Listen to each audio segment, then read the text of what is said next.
오늘의 사연 시작합니다. 안녕하세요. 32살의 회사를 다니고 있는 평범한 여자입니다. 저에게는 저보다 2살이 많은 헬스 트레이너 남친인 오빠가 있어요. 얼굴이 막 잘생긴 것은 아니어도 보면 볼수록 매력이 있는 훈훈한 외모에 운동도 좋아하고 술도 좋아하고 호탕하고 밝은 성격 때문에 주변에 참 친구가 많은 사람이었죠. 하지만 유독 여자한테는 쑥맥이었고 심지어 제가 첫 여자라고 이야기를 합니다. 처음에는 농담인 줄 알았는데 몇 번 만나보니 바로 실감을 하겠더라고요. 아마 고백도 제가 먼저 하지 않았다면 우리가 사귈 일은 없었을 것 같습니다. 그런데 저한테는 차라리 그 남자한테 쑥맥이었던 그 점이 장점으로 보이더라고요. 다른 여자들 걱정할 필요 없이 오직 나만 사랑해 줄 테니까 걱정 없이 나만. 한눈 안 팔면 아무 일 없겠다는 생각에 너무너무 좋았죠. 근데요, 제가 그걸 생각을 못했더라고요. 저도 여자라는 점. 문제는 남친은 저한테도 쑥맥이었다는 거였어요. 연애하는 동안 너무 덜 익다 못해서 답답하고 심지어는 마음을 내려놓게 되더군요. 1년이 넘게 만났는데 우리는 아직 관계를 못했어요. 보통 여자가 거부를 해서 못하는 경우가 종종 있기는 하지만 저는 정말 너무도 개방적인 사람이고 사랑받는 것을 좋아하며 확인받고 싶어하고 오히려 관계를 해야 마음이 편해지는 그런 사람인데 기다리다 화병이 나는 줄 알았습니다. 연애를 1년 넘게 해왔음에도 욕심조차 없어 보이는 남친의 모습에 짜증이 나고 있었죠. 내가 여자로서 매력이 없는 것은 아닐까 진지하게 고민해 본 적도 있고요.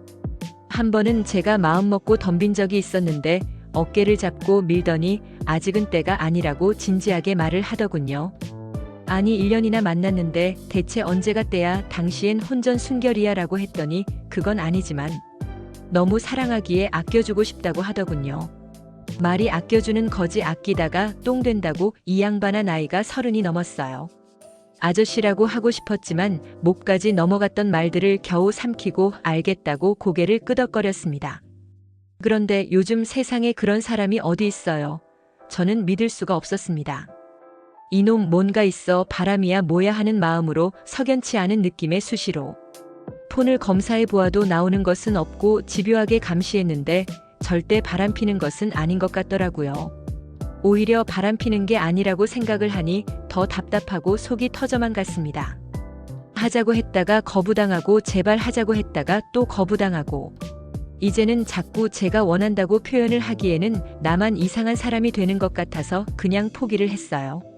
어차피 결혼 생각도 결혼만 하면 문제없이 다 해결될 거라고 믿었기에 정말 내려놓고 마음 편하게 먹었습니다. 남편도 저와 결혼을 생각하고 만나고 있다고 해왔기에 이쯤 되니 제가 물었어요. 우리 나이도 있고 이제 결혼을 좀 생각해야 되지 않을까 언제 할지 생각하는 시기가 있어라고요. 그랬더니 그가 의미심장한 말을 합니다. 전부터 말하려고 했던 건데 이게 말하기가 쉽지 않아서 하루 이틀 미루고 있었는데 이제는 꼭 해줘야겠어 그러면서 하는 말이 사실 남친이 문제가 좀 있다는 거예요. 그래서 내가 그게 무슨 소리야 그건 중요하지 않아 치료받으면 되라고 했더니 고개를 저으면 아니다 라고는 하는데 도대체 뭐가 문제인지를 말을 안 합니다. 이런 문제도 아니고 저런 문제도 아니고 대체 뭐가 문제인가 싶어서 마지막으로 물었죠. 트랜스라도 되냐고 약 3초간 정적이 흐르고 나서 저 스스로 황당한 질문이라고 생각은 했지만 그 답을 기다리며 조마조마한 모습을 보니 조금은 의심을 했던 것 같습니다. 하지만 이내 아니라는 대답이 나오자 안도의 한숨이 나오더군요. 그럼 되었다고 그런 거 아니면 됐다고 문제 없다고 그렇게 뭐가 문제인지 제대로 듣지도 못한 상태로 그냥 결혼을 진행하기로 얘기가 되었습니다. 하지만 이게 그냥 넘어갈 일은 아니잖아요. 문제가 있다면 그게 불임 이후로 되는 거면 어떻게 하나 싶은 마음에 궁금함을 참을 수가 없어서 결혼 전에는 어떻게든 알아내야겠다는 생각을 했습니다. 그래서 끊임없이 밀어붙였습니다. 돌붙여갔던 남친이 그런 저의 모습에 결심을 했는지 어느 날 술 한잔 하자고 하더군요. 저는 직감을 했죠. 그래 오늘이구나 한 잔 두 잔 마시며 개봉식을 기대하며 즐거운 마음으로 시간을 보냈습니다. 그리고 드디어 둘만의 시간 이게 뭐라고 사귄 지 1년이 넘었는데 술을 마셔야만 할 수 있는 건지 저는 긴장하지 말라며 잠시 남친을 토닥이고 곧바로 확인 작업에 들어갔습니다. 아니 근데 막상 확인을 하려고 하니까 또 이래저래 핑계를 하고 버티더군요. 옥신각신 하다가 간신히 설득해서 저는 그날 처음 보는 광경을 목격하게 됩니다. 저는 사실 놀랐어요. 그런 사람을 본 적이 없었거든요. 순간 머릿속에 수많은 생각들이 스쳐 지나갔어요. 임신은 가능한 건가? 불임 확률이 높아지는 것은 아닌가? 건강한 아기가 나올 수는 있나? 그러다가 현실로 돌아와 정신이 번쩍 들었을 때는 이미 남친이 나가서 멀리 사라진 뒤였죠. 미안한 마음에 뒤늦게라도 연락을 해봤지만 연락이 되지 않았고 문자를 남겨도 확인하지 않고 미치겠더라고요. 정말 저도 잠시 생각할 시간을 가질 내가 이런 것을 처음 봐서 놀라서 그랬어. 절대 싫다거나 그런 거 아니니까 나중에 다시 한번 이야기해보자. 연락 좀 받아라고 메시지를 남기고 저도 집으로 돌아왔습니다. 그리고 집으로 돌아오는 길에 버스 안에서 인터넷으로 폭풍 검색을 했어요. 사랑한다.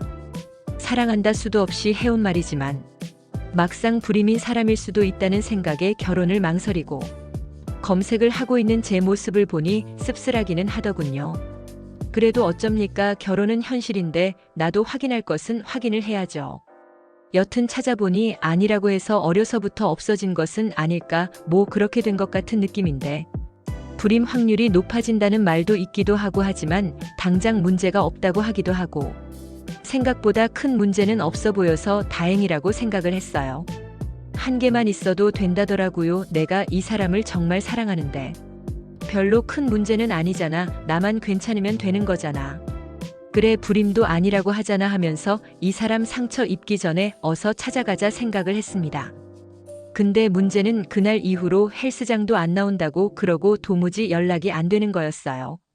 아마 제 놀란 표정 때문에 큰 상처를 받은 모양인데 연락도 문자도 안 보고 어찌 말할 기회가 있어야 말을 하던가 하죠. 어쩔 수 없이 몇 날 며칠을 남친 집 앞에서 서성이며 기다려서야 겨우 남친을 만날 수가 있었습니다.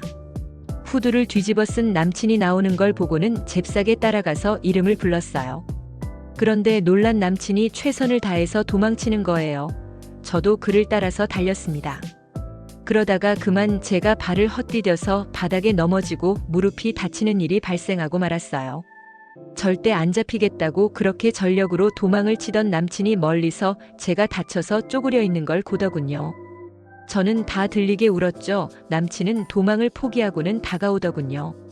그러면서 왜 찾아왔냐고 저에게 짧은 한마디를 건네는 겁니다. 저는 울면서 말했어요. 미안하다고. 근데 나 정말 괜찮다고. 놀란 것은 사실이지만 이제는 괜찮다고. 왜 연락을 안 받냐고. 보고 싶었다고 말했죠.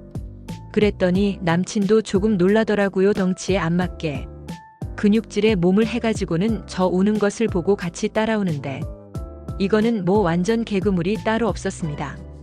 그렇게 울다가 그치고 어색해진 남친과 말없이 몇 분을 보고 있다가 용기를 내어 말을 건네요. 남친과 터놓고 조금 이야기를 해보니 바로 알 수 있겠더라고요. 어렸을 적부터 제거 수술을 하게 되면서 늘 한계로 살아왔고 그러다 보니 친구들에게 놀림을 많이 당했대요. 어렸을 당시에 약하고 여린 성격이었기에 마음의 상처를 많이 받은 모양이더라고요. 하지만 막상 모형을 넣으면 모형을 넣었다고 애들이 놀릴 것이 뻔했기에 그 또한 포기하고 그렇게 살았다고 하고요. 콤플렉스 때문에 어려서부터 함께 이용하는 사우나나 목욕탕을 가본 적도 없고 심지어 지금 일하고 있는 헬스장에서도 마지막까지 정리하고 꼭 혼자 있을 때만 씻고 그렇게 생활을 했다고 합니다. 아마 그런 것 때문에 여자를 자연스럽게 멀리 했는지도 모르겠네요. 지금은 운동도 많이 하고 몸도 가꾸면서 성격도 변하고 밝고 활기차졌지만 20년을 넘게 가져온 콤플렉스는 이겨낼 수가 없었다고 합니다. 오히려 그 콤플렉스를 다른 것으로 채우려고 병적으로 운동을 하게 된 것 같다며 그런 얘기를 해주더라고요. 듣고 있던 저는 다른 말은 다 제쳐두고 참 고생 많았겠다면서 등을 토닥여줬습니다. 그것도 모르고 저는 자꾸 들이대기만 했으니 하지만 그렇게 피하고 말을 안 해주는데 별 수 있냐고 궁금한데 내가 잘못했다면서 저희들은 깔깔대며 그날 그렇게 응어리를 풀었습니다. 웃으면서 마무리가 되었어요. 그리고 그로부터 1년이 지난 지금 남친과 저는 결혼을 앞두고 있습니다. 비록 코로나 때문에 언제 예식 날짜를 잡을 수 있을지는 알 수 없지만 적어도 이 사람과 결혼을 하겠다는 저의 의지는 확고해졌어요. 하나라서 그렇지 둘인 사람보다 뭐 훨씬 튼튼하고 좋더만 뭔가 부끄러운 사연이긴 했지만 한때는 치부였던 지금은 별거 아닌 이야기를 좀 해드려 봤습니다. 남친도 이제 과거에 놀림을 당해서 상처받았던 콤플렉스들을 완전히 지워내고 이겨낸 것 같더라고요. 그렇게 웃으면서 이야기할 날이 와서 너무 기쁘네요. 별거 아닌 이야기지만 끝까지 들어주셔서 감사드리고 저희들의 앞날을 축복해주세요. 잘 살겠습니다. 그리고 여러분도 행복하세요. 오늘의 사연 끝까지 들어주셔서 감사해요. 구독, 좋아요 눌러주세요.